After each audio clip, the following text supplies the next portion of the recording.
નમસ્કાર, હું છું પ્રિયંકા વાજા. તમે જોઈ રહ્યા છો સિટી કવરેજ ન્યૂઝ. આજના મુખ્ય સમાચાર. ગીર સોમનાથ પોલીસે વેરાવળના ચકચારી ફાયરિંગ વિથ મર્ડર કેસનો ગણતરીના 24 કલાકમાં જ પર્દાફાશ કરી ચારેય આરોપીઓને પિસ્તોલ, 2 કારતૂસ અને 3 મોપેડ સાથે ઝડપી લીધા છે. ટ્રાન્સપોર્ટના ધંધાની હરીફાઈ અને ચૂંટણીની અદાવતમાં ફારૂક મોલાના નામના શખ્સે જાહિદ ઉર્ફે જાવેદ તજવાણીની ગોળી મારી અને હત્યા કરી હતી. પોલીસે અલગ અલગ ટીમો બનાવી ટેકનિકલ સોર્સ અને સીસીટીવીની મદદથી કેશોદ બાયપાસ અને તાલાળા પાસેથી આરોપીઓને દબોચી લઈ કાયદેસરની કાર્યવાહી હાથ ધરી છે. જૂનાગઢના વ્યસ્ત ઝાંઝરડા રોડ પરથી નવીનીકરણ દરમિયાન તમામ સ્પીડ બ્રેકરો હટાવી દેવાતા અકસ્માતોનું જોખમ વધ્યું છે. આ અંગે વેપારી એસોસિએશનના પ્રમુખ સુરેશભાઈ પાનસુરિયાએ મનપા કમિશનરને પત્ર પાઠવી તાત્કાલિક સ્પીડ બ્રેકર મૂકવા માટે માંગ કરી છે. આ માર્ગ પર શહેરના 70% દવાખાના આવેલા હોવાથી દર્દીઓની અને બાળકો માટે બેફામ દોડતા વાહનો જીવનું જોખમ ઊભું કરે છે. વેપારીઓએ જનહિતમાં તંત્રને સ્પીડ બ્રેકર સાથે ઝેબ્રા ક્રોસિંગ અને સ્પીડ લિમિટના બોર્ડ લગાવવા માટે પણ અપીલ કરી છે. જૂનાગઢમાં લોટસ સ્પોર્ટ્સ એકેડેમી અને ગાયત્રી શક્તિપીઠ દ્વારા 7 જૂન 2026 રોજ યોગાસન સ્પર્ધા 2026 યોજાશે, જેમાં 9 થી 61 વર્ષના તમામ ભાઈ બહેનો ભાગ લઈ શકશે. આ સ્પર્ધા માટે 2 જૂન સુધીમાં ઓનલાઈન રજીસ્ટ્રેશન કરાવવું ફરજિયાત છે. વધુ માહિતી માટે મહેન્દ્રભાઈ ગોસાઈ કે નીતિન સોલંકીનો સંપર્ક કરવો. જૂનાગઢ એસઓજી પોલીસે ચોબારી રોડ પરથી નિમેશ ઉર્ફે લાલા ફળદુ નામના રીઢા ગુનેગારને ઝડપી પાડ્યો છે. આરોપી પાસેથી 20,000ની કિંમતની એક દેશી પિસ્તોલ, એક જીવતો કાર્ટીઝ અને મોબાઈલ મળી કુલ 30,100નો મુદ્દામાલ જપ્ત કરાયો છે. અગાઉ એનડીપીએસ અને મારામારીના ગુનામાં સંડોવાયેલા આ આરોપી વિરુદ્ધ બી ડિવિઝન પોલીસ સ્ટેશનમાં ગુનો નોંધી અને વધુ તપાસ હાથ ધરાઈ છે. ભક્ત કવિ નરસિંહ મહેતા યુનિવર્સિટીના પરીક્ષા નિયામક ડોક્ટર ડીએચ સુખડિયા સરકારી કામ માટે કારના બદલે સામાન્ય બસમાં મુસાફરી કરી ઈંધણ બચાવવાનો પ્રેરણાદાયી સંદેશ આપી રહ્યા છે. પ્રધાનમંત્રીની ઉર્જા સંરક્ષણની અપીલને સમર્થન આપતા કુલપતિ પ્રોફેસર પ્રતાપસિંહ ચૌહાણે યુનિવર્સિટીની બેઠકો પણ ઓનલાઈન યોજવાનો નિર્ણય કર્યો છે. ગાંધીનગરમાં મળેલી કેબિનેટ બેઠકમાં 24માંથી 18 મંત્રીઓ પોતપોતાની અલગ કારમાં આવતા વડાપ્રધાન નરેન્દ્ર મોદીની ઈંધણ બચાવવાની અપીલનો ઉલાડિયો થયો છે. મુખ્યમંત્રી ભૂપેન્દ્ર પટેલની અધ્યક્ષતામાં મળેલી આ બેઠકમાં રાજ્યમાં પેટ્રોલ અને ડીઝલનો પૂરતો જથ્થો હોવાની ખાતરી અપાઈ હતી અને ઈવી સ્ટેશનો વધારવાની ચર્ચા થઈ હતી. જોકે સામાન્ય જનતાને બચતના પાઠ ભણાવતા મંત્રીઓ પોતે જ આ અપીલને ઘોડીને પી ગયા હોય તેવો માહોલ સર્જાયો છે.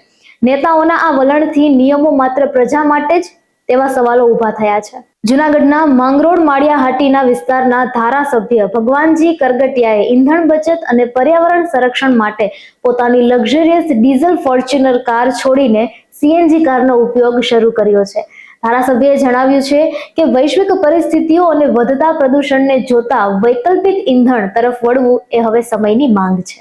ગીર સોમનાથ જિલ્લા કલેક્ટર જીતેન્દ્રસિંહ વાઘેલાએ જનગણના 2027 અંતર્ગત નાગરિકોને 31 મે 2026 સુધીમાં પોર્ટલ પર સ્વગણતરી કરવા માટે અપીલ કરી છે. આ પ્રક્રિયા ખૂબ જ સરળ, ઝડપી અને સંપૂર્ણ ગોપનીય છે, જેમાં ઓનલાઈન વિગતો ભર્યા બાદ એક યુનિક SEID નંબર મળશે. કલેક્ટરે પોતે સ્વગણતરી કરી રાષ્ટ્રીય ફરજ નિભાવી છે, જે અન્ય નાગરિકો માટે પ્રેરણારૂપ છે. આગામી 1 જૂનથી 30 જૂન 2026 દરમિયાન ઘરે ઘરે જઈને ઘર યાદીકરણની કામગીરી હાથ ધરાશે. હવામાન નિષ્ણાંત પરેશ ગોસ્વામીની આગાહી મુજબ ચાલુ વર્ષે ચોમાસું ખૂબ જ સારું રહેશે અને 90 થી 95% વરસાદ થશે.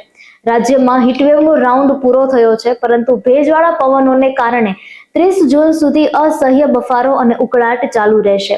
1 જૂનની આસપાસ નિયમિત ચોમાસું શરૂ થાય તે પહેલા 28 મે સુધી રાજ્યમાં છૂટાછવાયા વરસાદી ઝાપટા પડવાની પણ શક્યતા છે. સારા ચોમાસાના આ સમાચારથી ખેડૂતો અને સામાન્ય જનતામાં ખુશીની લહેર વ્યાપી ગઈ છે. 2019ના પુલવામા આત્મઘાતી હુમલાના મુખ્ય કાવતરાખોર અને આતંકી સંગઠન અલ બદ્રના કમાન્ડર હમઝા બુરહાન અર્જુમંદ ગુલઝાર ડારને પીઓકેના મુઝફ્ફરાબાદમાં અજાણ્યા હુમલાખોરોએ ગોળી મારી અને ઠાર કર્યો છે. મૂળ પુલવામાનો આ આતંકી પીઓકેમાં શિક્ષકની ખોટી ઓળખ હેઠળ છુપાઈને આતંકી કેમ્પ અને ઘૂસણખોરીનું નેટવર્ક ચલાવતો હતો. ભારત સરકારે 2022માં તેને UAPA હેઠળ આતંકવાદી જાહેર કર્યો હતો અને તે પુલવામા તેમજ પહેલગામ હુમલાનો માસ્ટરમાઇન્ડ હતો. આંતરરાષ્ટ્રીય ચા દિવસના સર્વે મુજબ ભારતમાં સૌથી વધુ ચા હૈદરાબાદમાં પીવાય છે.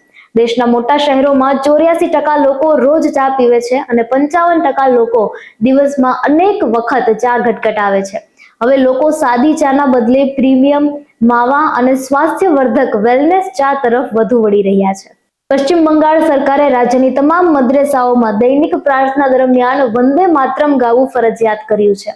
મદ્રેસા શિક્ષણ નિયામક દ્વારા 19 મે 2026ના રોજ આ અંગેનો સત્તાવાર આદેશ બહાર પાડવામાં આવ્યો છે. આ નવા નિયમ અંતર્ગત અગાઉની તમામ પ્રથાઓને રદ કરીને હવેથી ક્લાસ શરૂ થતા પહેલા વંદે માતરમ ગાવું અનિવાર્ય રહેશે. દેશમાં પેટ્રોલ અને ડીઝલની તંગીની અફવાઓ વચ્ચે સરકારે સ્પષ્ટતા કરી છે કે દેશમાં ઈંધણનો પૂરતો જથ્થો ઉપલબ્ધ છે.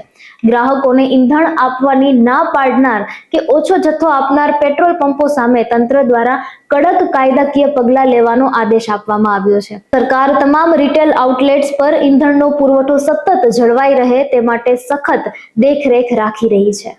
સિટી કવરેજ ન્યૂઝના ડેલી અપડેટ માટે અમારી ચેનલને લાઇક કરો, શેર કરો અને સબસ્ક્રાઇબ કરો. આવતીકાલે મળીશું ફરી નવા સમાચારો સાથે. City coverage news Junagadh.